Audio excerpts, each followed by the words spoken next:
A galera tá desesperada porque o Lula venceu, né, as eleições. E o que a gente pode esperar dos investimentos em 2023 com Lula na presidência? Olha, Ruiz, geralmente um governo de esquerda, ele injeta muito dinheiro na economia, principalmente em programas de assistencialismo. Eu fiz um post recentemente que muitas pessoas entenderam e elogiaram, algumas poucas criticaram, que é a diferença do assistencialismo e da assistência social. Né? Eu acho que a forma que é feito o assistencialismo no Brasil, não só pelo governo de esquerda, também pelo governo que o Bolsonaro fez, na minha opinião, é errado. Claro que durante a pandemia as pessoas precisavam de um dinheiro sem dar nada em troca.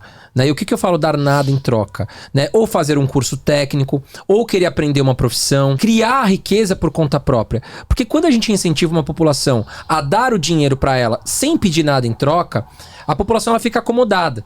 E isso faz com que o quê? Faz com que os políticos se perpetuem no poder. Porque, eu preciso votar nessa pessoa, senão eu vou perder a minha mamata, vou perder a minha zona de conforto. Então eu acho que o assistencialismo do jeito que é feito no Brasil é errado.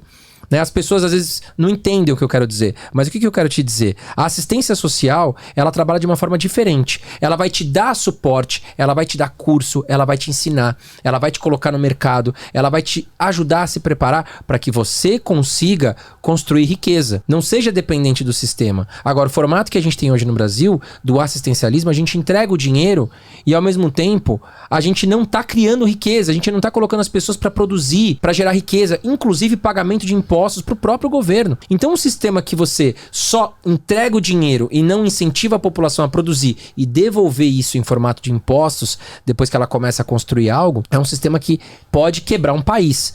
Claro, o Brasil é muito grande, não é uma Venezuela que é pequena, tá? Não tô fazendo nenhum tipo de comparação assim. Mas eu acredito que o governo de esquerda, ele busca muito o assistencialismo. Então a gente já tá falando hoje sobre uma PEC do estouro, né? Que o governo tá buscando estourar o teto de gastos. E quando a gente fala em estourar o teto de gastos, nós estamos falando o quê? Em gastar mais do que o governo pode. Nós vamos gastar mais do que a gente ganha. E como qualquer empresa, quando você gasta mais do que você ganha, você coloca o quê? O país em risco. Um risco fiscal. Lembrando que hoje nós temos vários investidores aqui no Brasil que são estrangeiros, né? E aí o que acontece? O cara que tá ali, estrangeiro, o americano, por exemplo, ele colocou o dólar aqui, né? E ele vê o país em risco fiscal, ele volta para o país dele. Isso faz com que o dólar fique mais caro, né? O real se desvalorize e também o mercado financeiro sofra.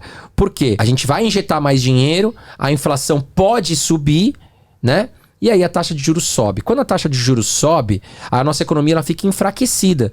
Por quê? A empresa ela precisa tirar empréstimo para investir, né? Para construir novos negócios, novos projetos. A partir do momento que a economia fica fraca, a gente tem problemas no país, as empresas param de contratar e pior, começam a demitir. E aí vira um problema sério para o país, né? Agora, eu acho que o mercado nesse momento está muito sensível à notícia. Né? A gente ainda não viu quem é o ministro da economia. Eu acho que começa por aí. Quem vai ser o cara que vai ocupar a cadeira mais importante da economia no país? Então o mercado nesse momento, a qualquer notícia, ele está muito sensível. Então sai uma notícia um pouco positiva, o mercado sobe muito forte.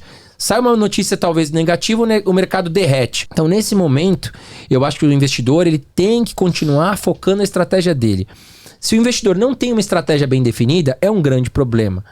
Né? Porque nesse momento os juros estão altos, a renda fixa está interessante? Tá. A gente jamais pode desprezar a renda fixa no Brasil. É o país com a taxa de juros real maior do mundo. Né? Você pode garantir aí taxas altas. Não podemos desperdiçar a renda fixa. Mas a gente também não pode desperdiçar a renda variável, né? Que paga super bem, bons dividendos, ser sócio de boas empresas. Então se você tiver uma estratégia bem diversificada, você não vai sofrer, não vai ter nenhum tipo de risco. Agora, tá muito preocupado com o cenário brasileiro? Começa a investir um pouquinho nos Estados Unidos. Né? Hoje é fácil investir nos Estados Unidos. Então você pode começar a investir em empresas dolarizadas. Caso aconteça aqui um risco muito grande, o dólar vai disparar e vai proteger o seu patrimônio. Então nesse momento, eu acho que a gente não tem que criar pânico, está muito longe disso. Eu acho que a gente tem que esperar mais para ver o cenário. E nesse momento ir pegando as oportunidades. Renda fixa está em alta, compra um pouco de renda fixa. As empresas que estavam caras agora estão baratas, compra um pouquinho de ações. Eu acho que é isso.